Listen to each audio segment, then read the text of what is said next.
welcome to Doc to Me. My name is Heather. And I'm Kathleen.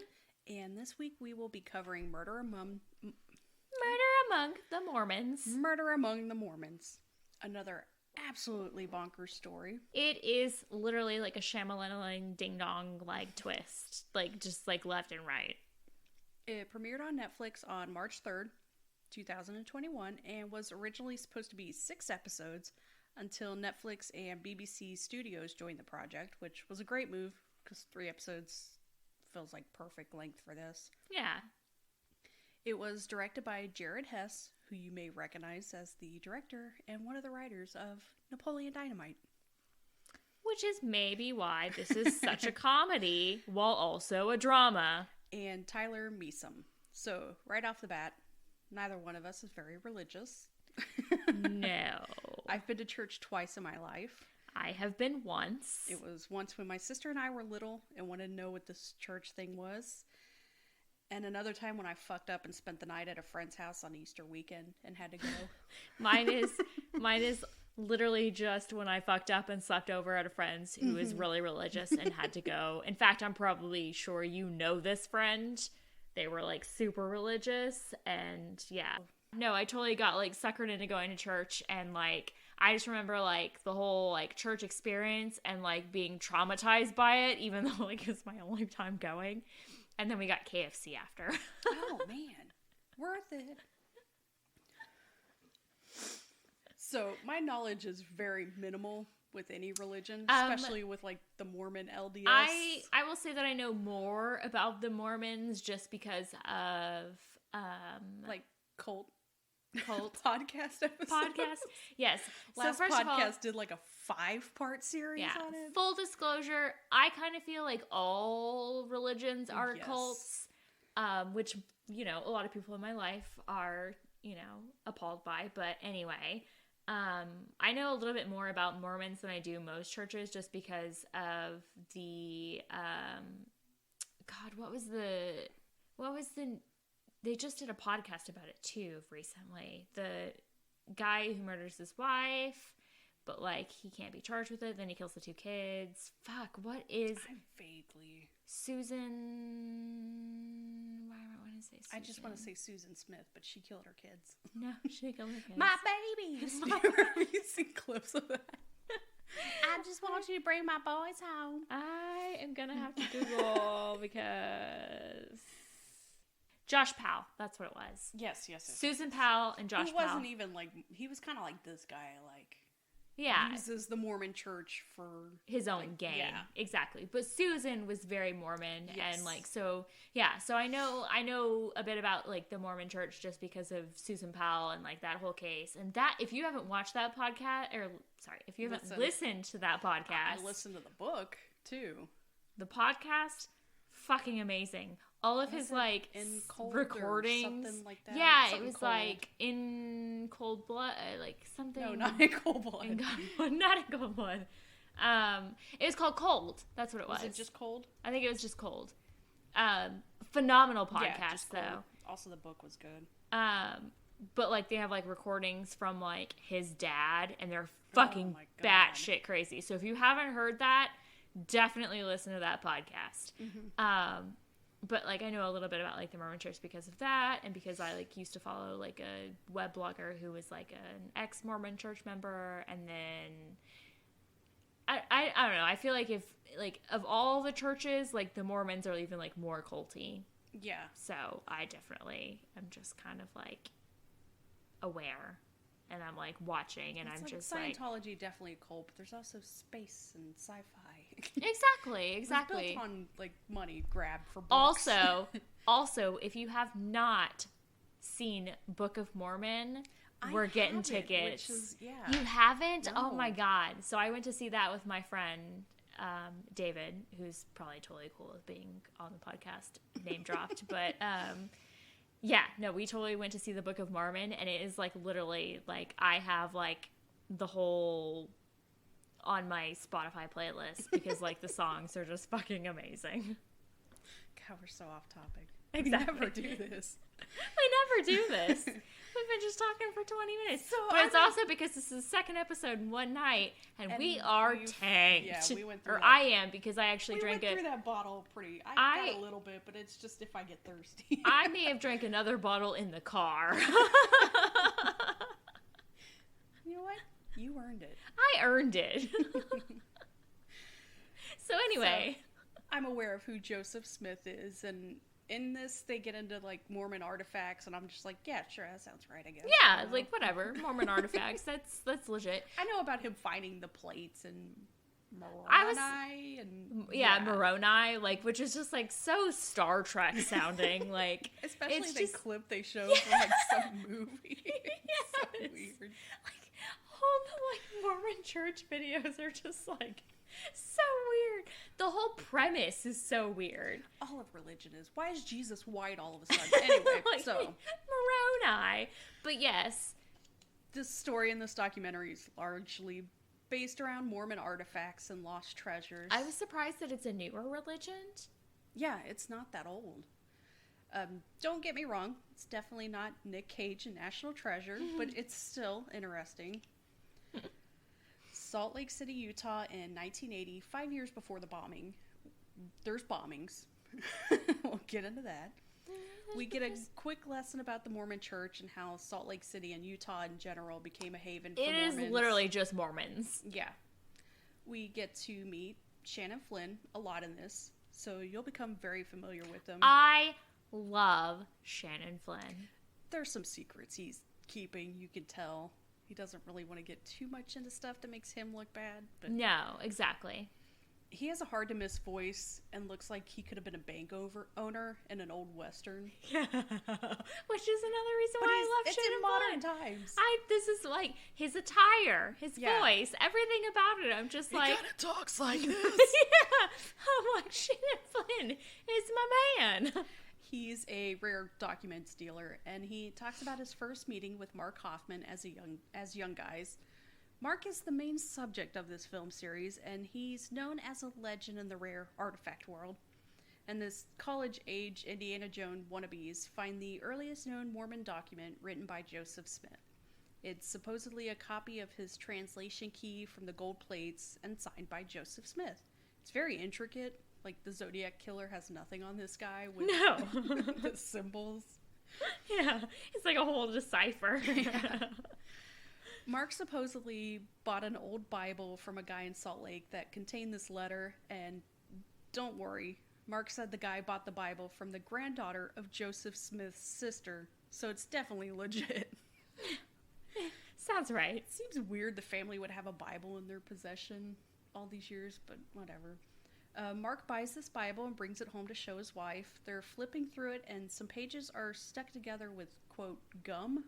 Yeah, his wife is like, oh, honey, these are, like, stuck together. And just, like, she... Again, some questions should be asked, but we just brush those off. Yeah, like he said, some people just don't want to know. Yeah. They get the pages unstuck, and lo and behold, there's a folded piece of paper, or the Anthon transcript. Isn't that what it was called? Anthon? I don't know. Yeah, they had such weird names for the documents. Even, like, my 11-year-old was just like, why'd they name it There's that? one later that they don't pronounce it like it's spelled. It really annoyed me. She was we'll like, the Salamander documents? So after finding this, he jumps into this document collecting world feed first.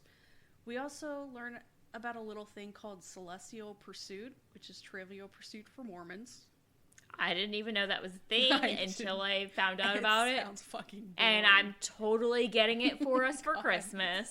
So boring.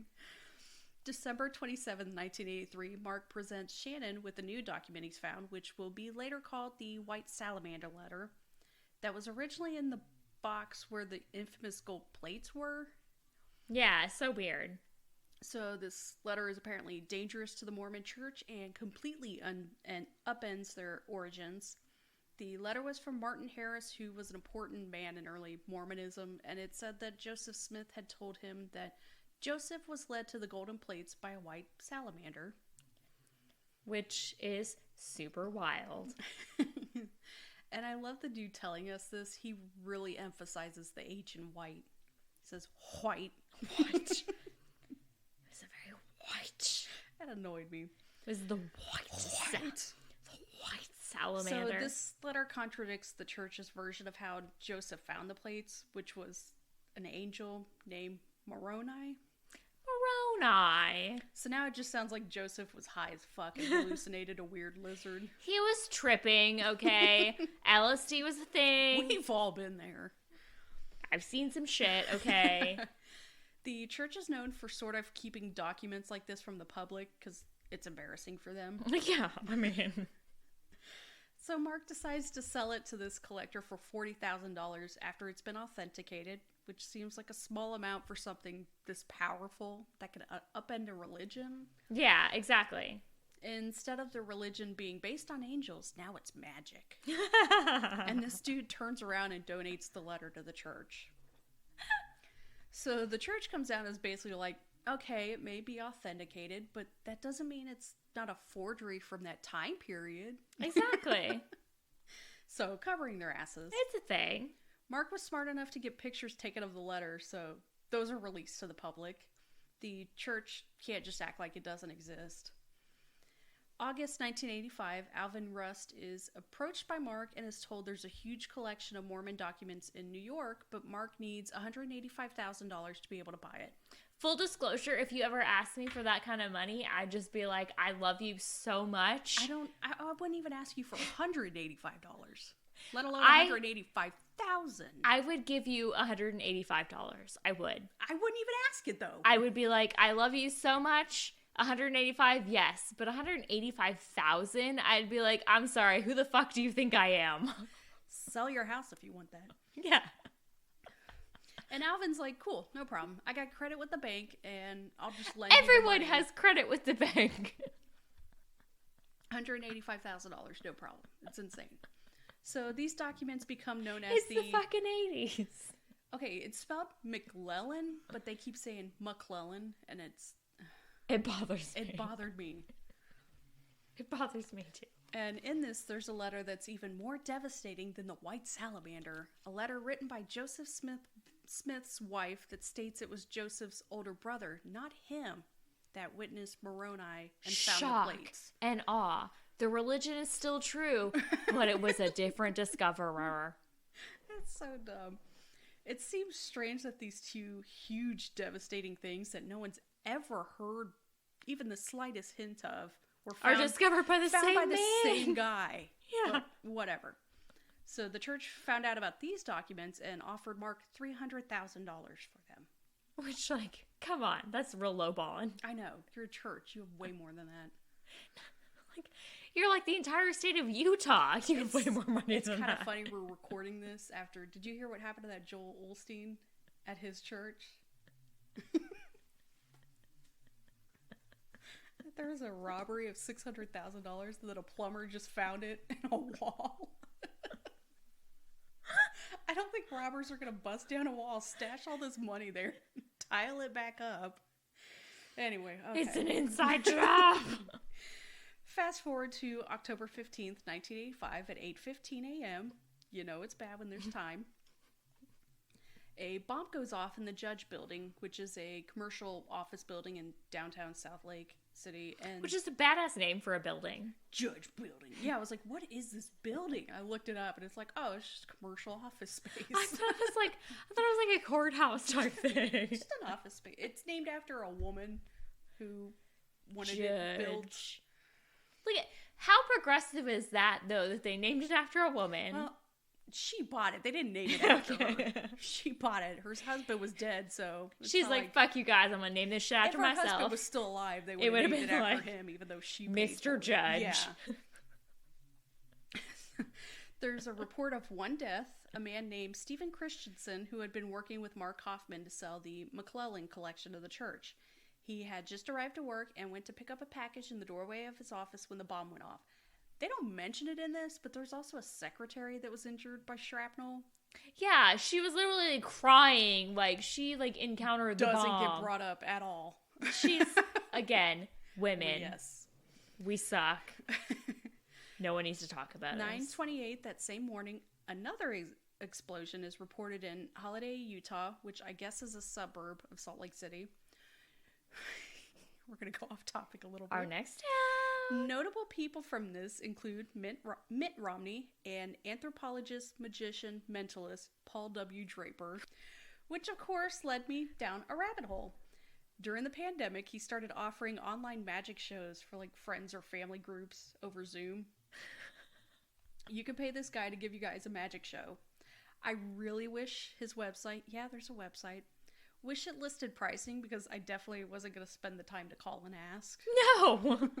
Which, newsflash, guys, if you have a business, put your pricing on the business webpage, like, so that you don't have to have people call and ask. Not even like an exact, but like between this and this, I'm fine. Exactly. Give me a rough estimate of how much I'm going to have to spend. I don't like talking on the phone. Why am I going to spend my time? Oh, I literally, I am not going to call you. I am going to message you, like, on text or, like, Facebook Messenger or whatever I can. In fact, like, with my own job, I will avoid calling you by, like, Googling as much as I can to find out about you. Like, it's not happening. But his website does offer free coloring pages for the kids. Oh, how fancy. So random. We're going to have to get a couple of those. And this dude definitely looks like a magician, so Paul W. Draper, look him up. So back to this. Both bombs were triggered by an electrical timing device and were the work of professional assassins. What the fuck does that mean? So I guess because they work correctly... Newsflash, anyone can make a bomb. Yeah, I guess if they work correctly, so it's not some asshole teenagers fucking around. I feel like my 11-year-old could figure out how to make a bomb. Like, yeah, it's not that hard. It's, like, pretty, like, out there. With the second bomb, the victim is Kathy Sheets, unfortunate name, who was the wife of one of Steve Christensen's former business associates. So clearly, she's not the target. No. Her husband, yeah. But these two bombings are connected. So the police come forward and tell the public they're looking into business dealings with Christensen and Sheets, which include the Salamander letter. So now people dealing with the buying and trading of these Mormon documents are like flipping out. Yeah, they're like, oh my God, we're all in danger.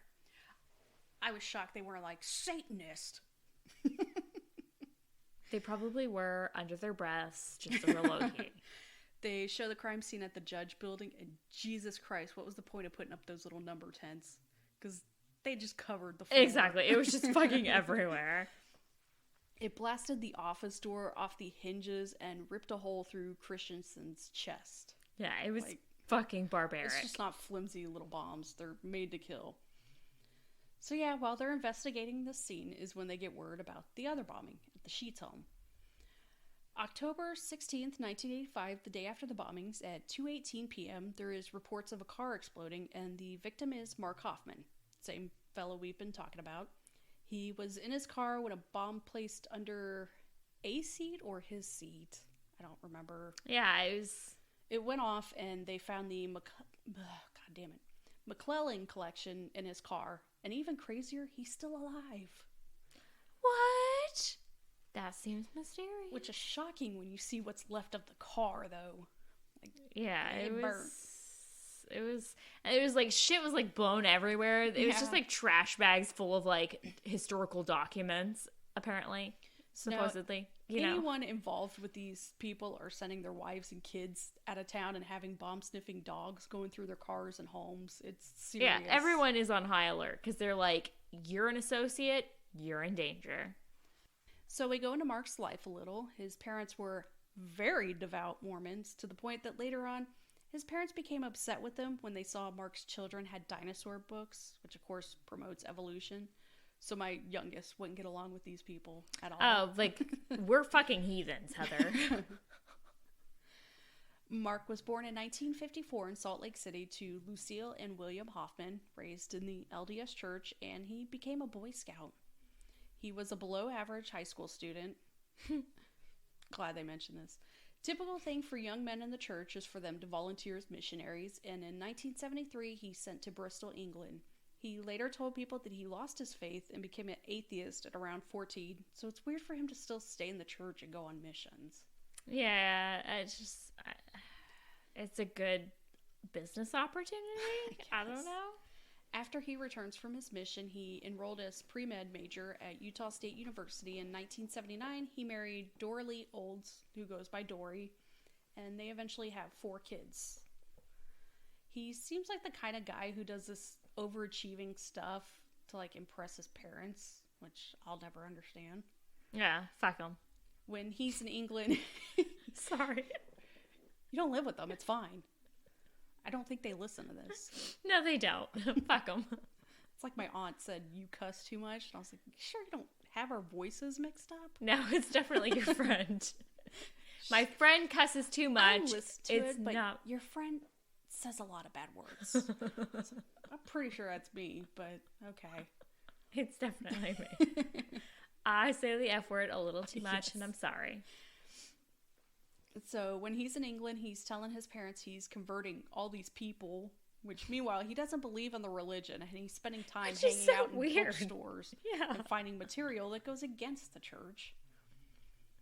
October 19th, 1985, 3 days after the bombings, the cops have basically taken over a conference room and turned it into their war room, and everybody war room. Everybody in this seems to like love playing with camcorders.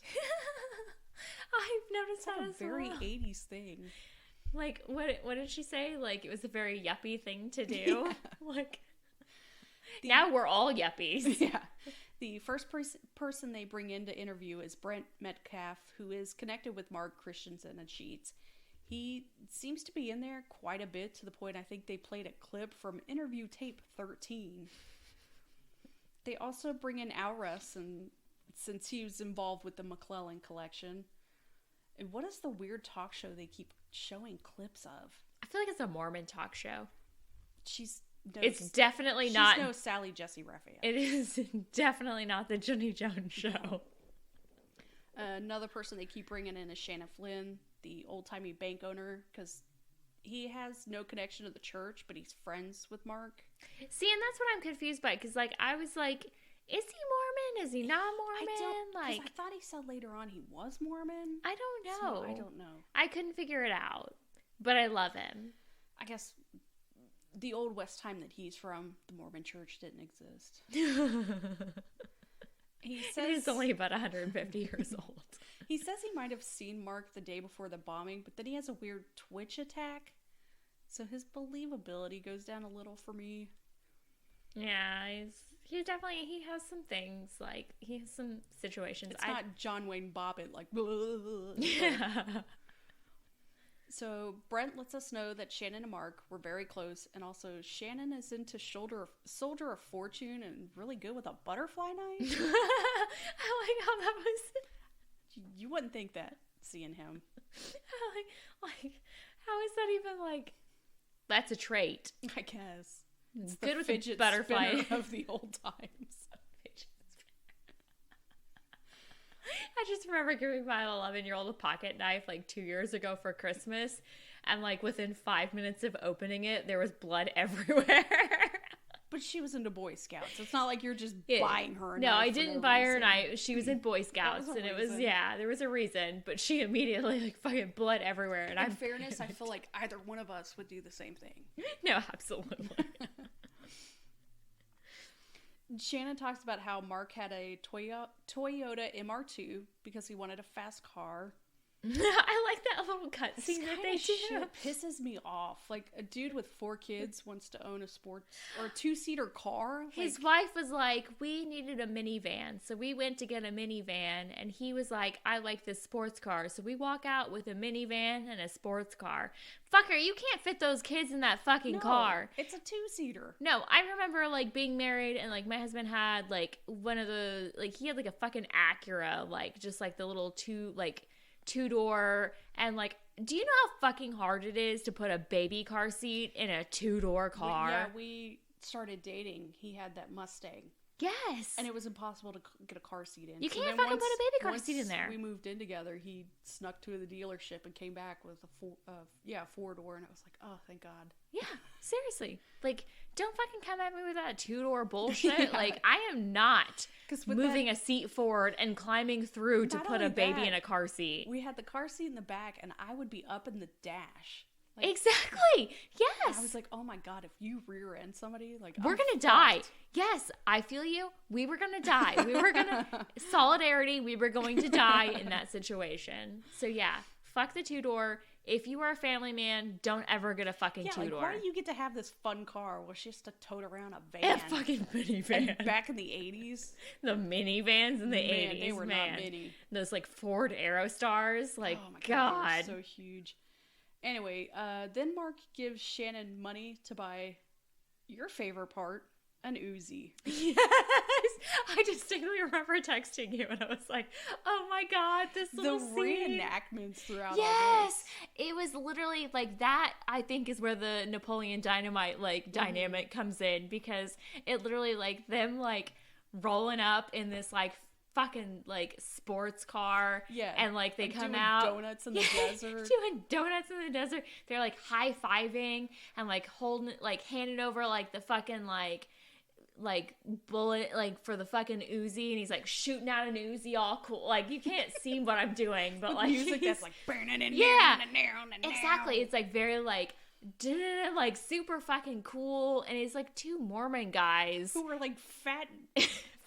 fucking nerdy and fat, yeah, in a desert in Utah, fucking firing an Uzi. But, like, seriously, if you watch that scene, you can't not laugh. Yeah, it's just two portly dudes driving around Utah in this blue sports car, firing off an Uzi in the desert. Mark just sounds like a douche. He really is. Needless to say, Shannon is the first arrest in this case and is charged with possessing an unregistered firearm. Big surprise. They also Uzi. found a copy of the Anarchist Cookbook, which that's not that Who big of a doesn't deal. have that? Yeah. I mean, I don't have that, but, like, who doesn't have that? I've read it.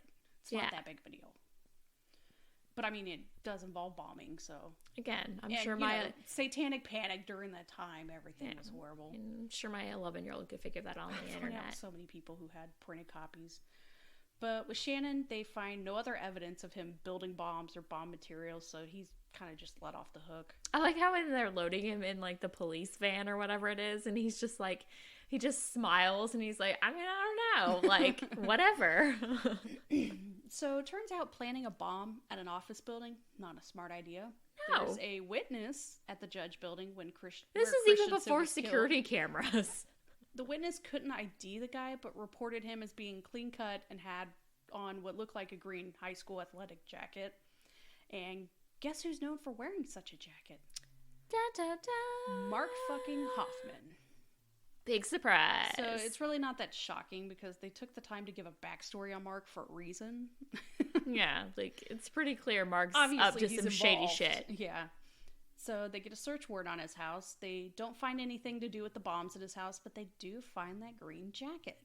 And they're just like, oh, he could have got it from a thrift store, or, like, any of this, like, the school in the area, blah, blah, blah. But it's like, He's still their only suspect, and they don't have a motive, so they decide to look through his business dealings. New York City, 1984, Mark is doing his trading with Justin Schiller, who's a gallery owner. With this guy, Mark is focusing more on Americana items and claims he found a printed copy of the Oath of a Freedman.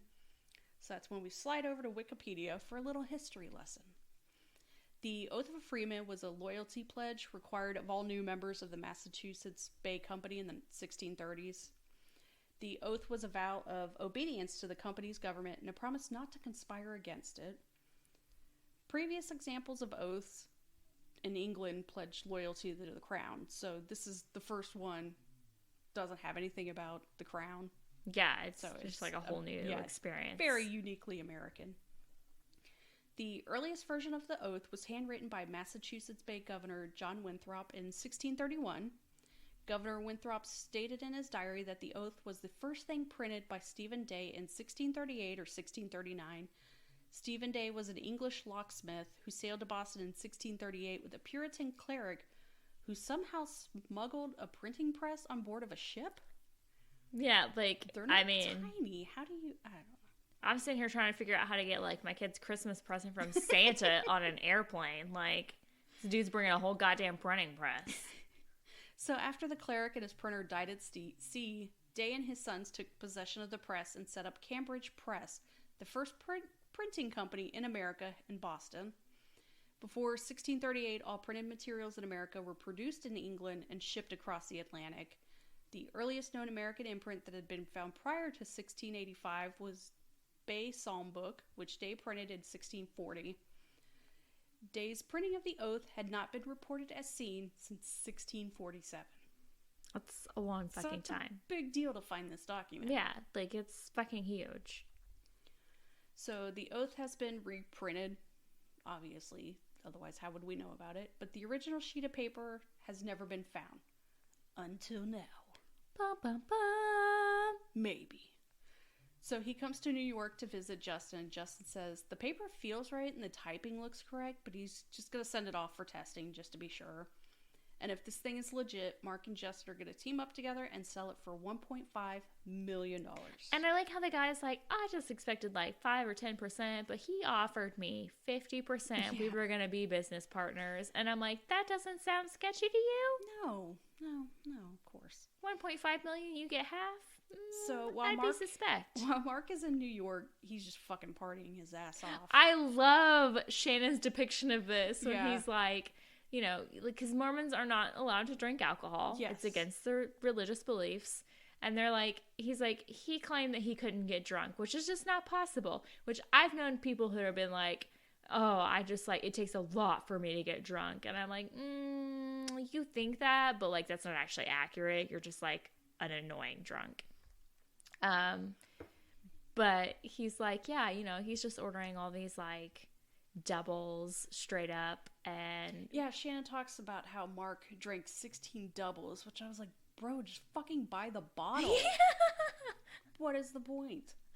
skip the bar, go back to the hotel room with your fucking bottle of vodka and just drink that bottle straight. Like, It's gonna be way cheaper. so much cheaper. And then he's Especially like, in New York. oh my God, just outrageous, like fucking insane. And he's like, we had him get up and like walk around the table and he was totally fine. And I'm just like, but was he? Was he really? Were you guys drunk? Because then, yeah, it would look like he's walking straight. Yeah, I just he's maybe just really good at covering. But then also he's like, when he gets back to the hotel room, he just like threw puked. up, Yeah. yeah. He's like, he puked his guts out. So he tries to pass himself off as the super successful good boy Mormon who's just barely getting by financially and just parties as soon as he's away from home. Which is weird. He claims to have all these documents that are worth a ton of money, but they're basically worthless if you can't sell them. And yet he's still spending money. Yeah, and he's got 4 kids at home. Yeah. With this little minivan. His lawyer's saying he has no motive for these murders. He couldn't have done it for financial gains because he has this document that's worth $1.5 million. Which again means nothing if you can't sell it. Yeah. It has to be verified, bro. Anyway, the cops are going through the stuff they took from Mark's house, and it's just a huge pile of junk. But they do find a piece of paper that has a business on it called Cox and Clark Engraving, which is a tough name. It looked like a purchase order made out to a guy named Mike Hansen in Colorado. Why would you keep that shit in your office? So, of course, the cops are like, okay, why would he have this? Let's call him. So, yeah, the cops call the business and pose as Mike Hansen, which I think is genius, and request an invoice. And it looks like whoever Mike Hansen is ordered metal plates for currency printing. Perhaps for the kind of thing Mark might be dealing in? So weird. But he's a nice Mormon boy. There's no way he could be would dealing never, with forgery. yeah. But Yeah. ding, ding, ding, we've got motive. So, once this comes out, the church is like, how about we send that Salamander letter and all this other stuff to the FBI to get tested? Haha, salamander letter. And let's bring in your favorite guy. My absolute favorite guy. I love this man. George J. Throckmorton. He's adorable. His family runs his Twitter account. And apparently he has a son that followed in his footsteps and is a trained document examiner. How old is his son? Can I marry him? I mean, you can marry whoever you want. I mean, I like older dudes, but I don't know that I like grandpa older dudes. I mean, like, I would have married Alan Rickman. Actually, God, you know what? Yes. Philip Seymour Hoffman, too. Fuck. Especially you know what? After watching Twister. I would have married a grandpa. So, you know what? But it's you fine. Would have to move to Salt Lake City. Oh, shit. That's where his son lives. And they're, like, really strict about their booze. So, I don't know. I mean, not that Texas isn't strict about their booze, but... Well, you should get abortion there. So let's start off with his amazing introduction. The reason I got into forensic science is I don't deal with people, and I disassociate myself as much as possible. The one thing I've always done is if an attorney hands me a document and tells me it's genuine, I go about the examination trying to prove that it's not. If somebody tells me a document is forged, I go about my examination trying to prove it's genuine. So love he's this great. Man. I love him so much. So all these people have said the Salamander letter is legit, but George is like, nah, bro. Nah. Who are you, a document examiner?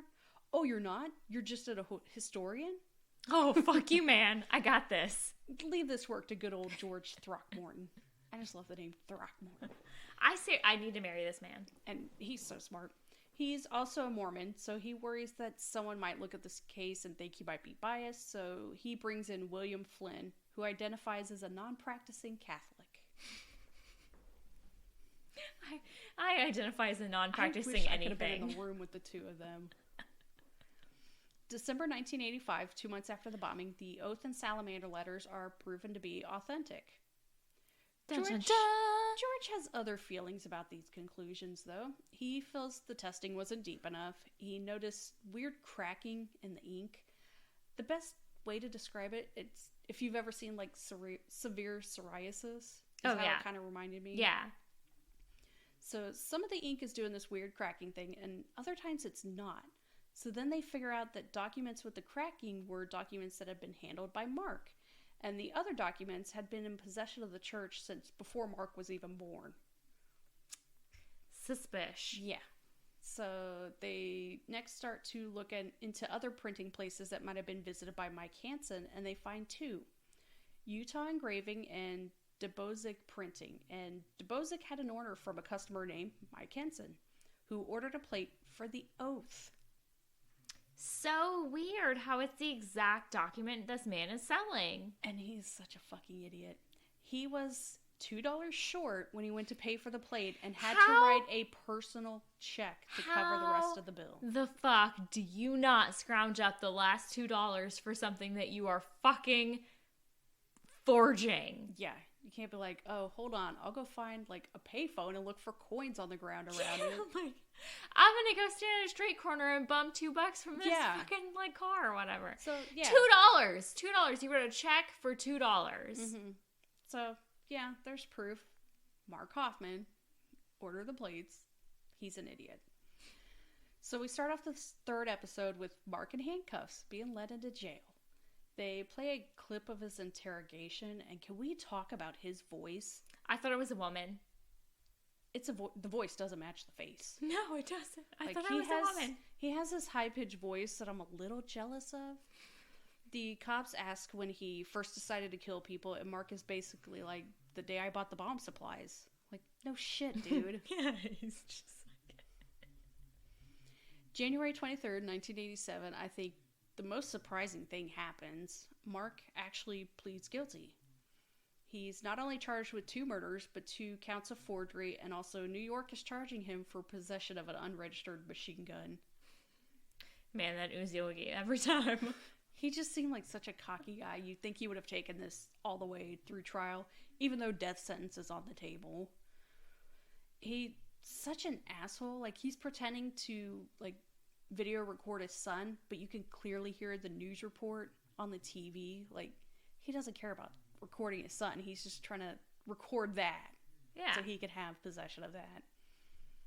He clearly loves the media attention and thinking he could get away with all this. So the 2 murder charges and the 2 forgery charges, so he takes the plea deal and he's sentenced for the 2 murder charges and 2 forgery charges, and he's sentenced to 5 years to life, which that sentence sounds stupid. Yeah, 5 years to life. It's like that bullshit of, we'll have a technician over there between 8 a.m. and 6 p.m. Like, it's like that's a whole goddamn work day. Let's beat somewhere in the middle. So then we go into this weird childhood story about Mark, which just shows he's always been an asshole scammer his whole life. He and his buddies would go digging. The guy doesn't say what for. Treasure. I mean, it was before the internet. You needed something to do. But what kind of treasure? Just treasure. Just finding bullshit in the ground. They were going on a treasure hunt for whatever the fuck they could find in, like, the 50s in the ground. So they find nothing until Mark just digs up a jar of coins. But to be fair, I remember digging in our backyard as kids and we found a spoon. So, you know what?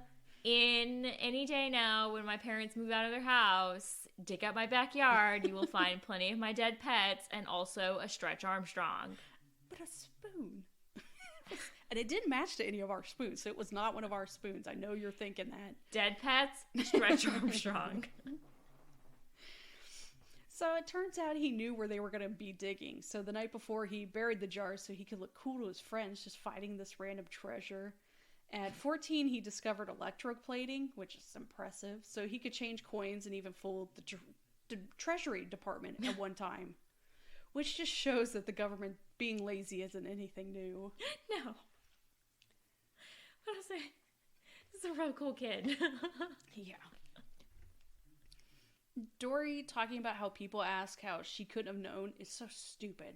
Like, we've seen wives of serial killers being shocked by their husband's arrest, so I don't know how this trusting religious woman is supposed to know her husband's built an entire career on being a liar. Exactly, and he had like a whole secret room that she wasn't allowed to go in, and it was just she's got all these kids she's trying to keep alive. 4 fucking kids. She's a little busy. Guys, that is twice as many kids as Heather and I have, and like, we're fucking hands full 24/7. Like, you give me 4 kids, and I'm like quitting my job, and like it's fucking on.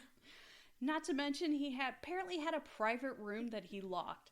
If your partner has a room in the house that you're not allowed in, you need to leave.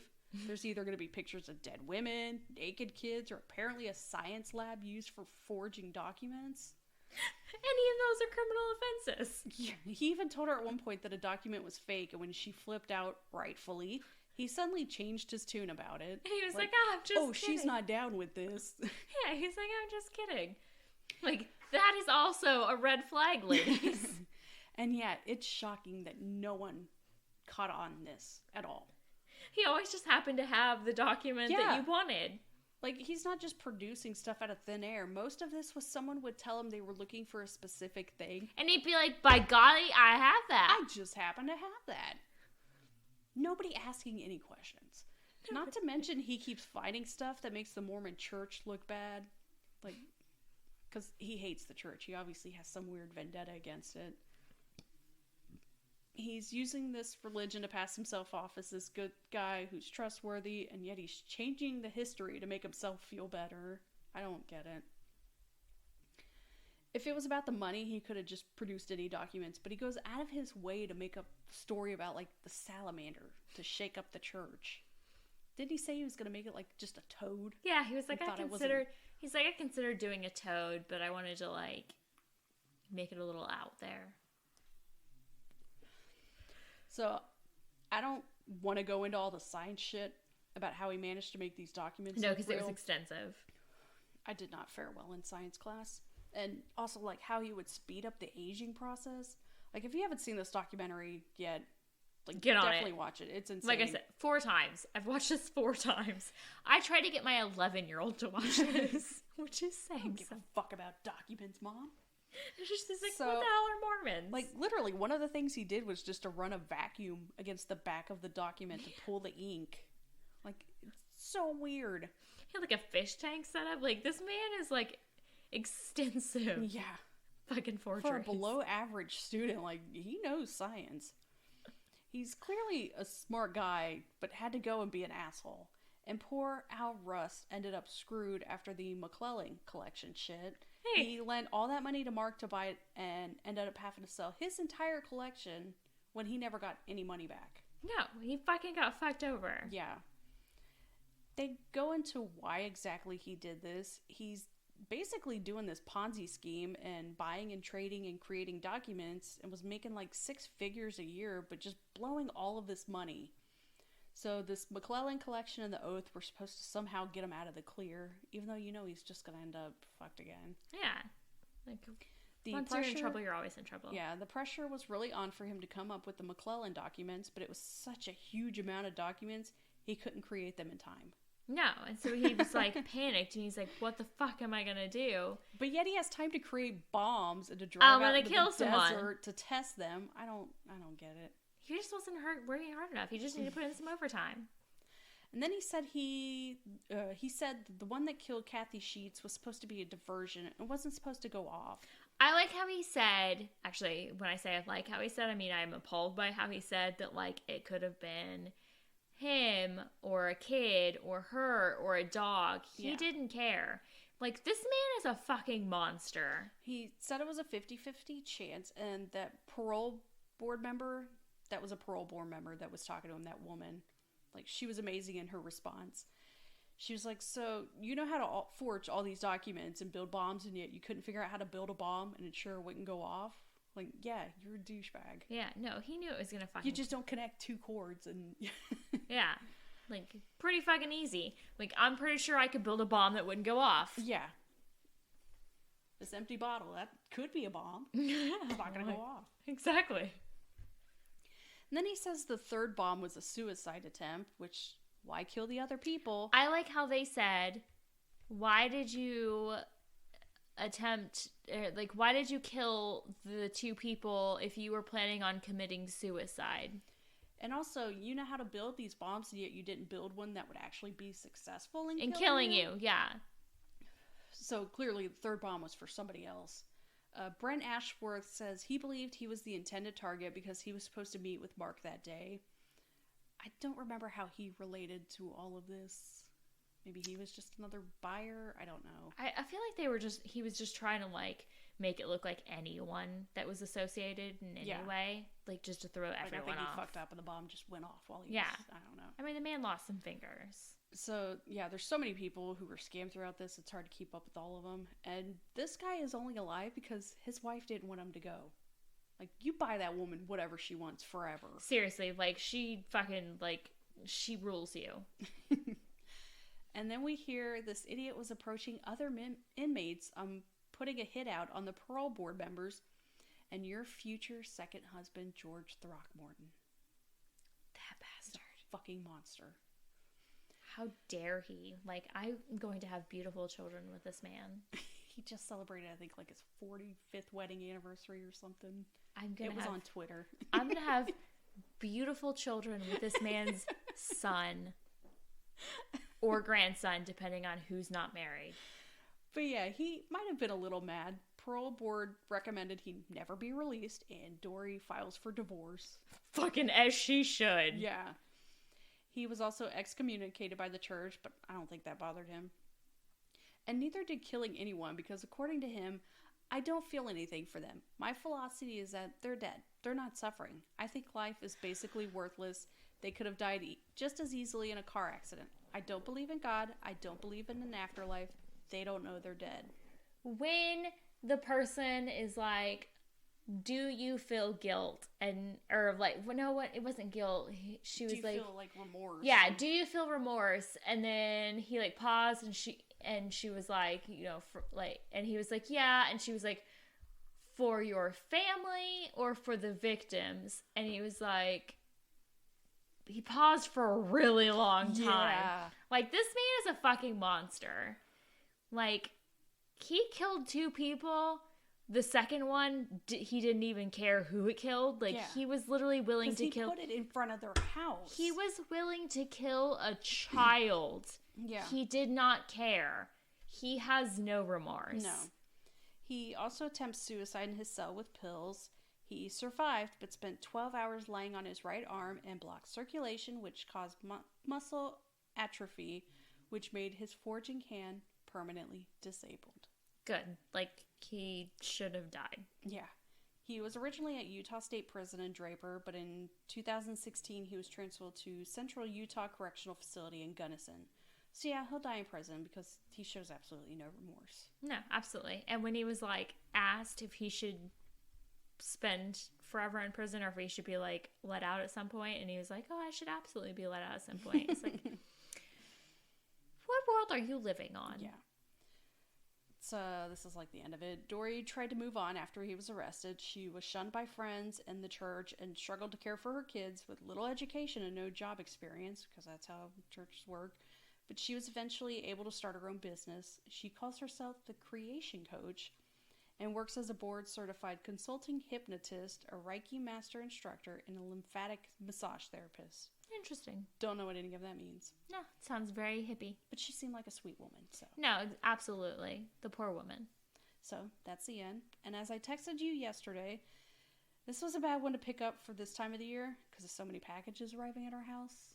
Like, I would pause before I would pick up a box. And we watched Jingle All the Way the other day, and when he's like pulling out the package and he's like, "It's a bomb," or whatever, and then he's like, "Nah, it's like not actually a bomb," or whatever. He's like, "It's just a random package." And then like the other one, when he like pulls it out, he's like, "It's a bomb," and then it like turns out to be a bomb, and he's That's like the Unabomber. One of the guys was like, "What if it's a bomb?" And then it exploded. Yeah, exactly. And he's like, "There are a lot of fucked up people in this world." It's like, there are a lot of fucked up people in this world, guys. Be safe. So yeah, coming up, we may just take a week off just for the holidays. We'll see. We'll see, yeah. But that is the end from this week. Na-na. It's a masterpiece, I'm telling you guys. Watch it. Maybe watch it twice. Hate this guy. Laugh a little lot. Enjoy Shannon and his voice and his outfits and like the reenactment of him with the Uzi. Just like really get in there. That sweet button-up coat thing he has. I don't know. Did he have a pocket watch? I don't know. It was a lot. I think there was probably a pocket watch. Just an old-timey baker. All right. We'll see you later. Bye. Bye. Thank you for listening to Doc to Me. The opening music is by Twisterium. For comments or suggestions, we can be reached by email at doctomepod@gmail.com. Find us on Twitter at doctomepod and find a link to our Facebook group in the show notes. Thank you.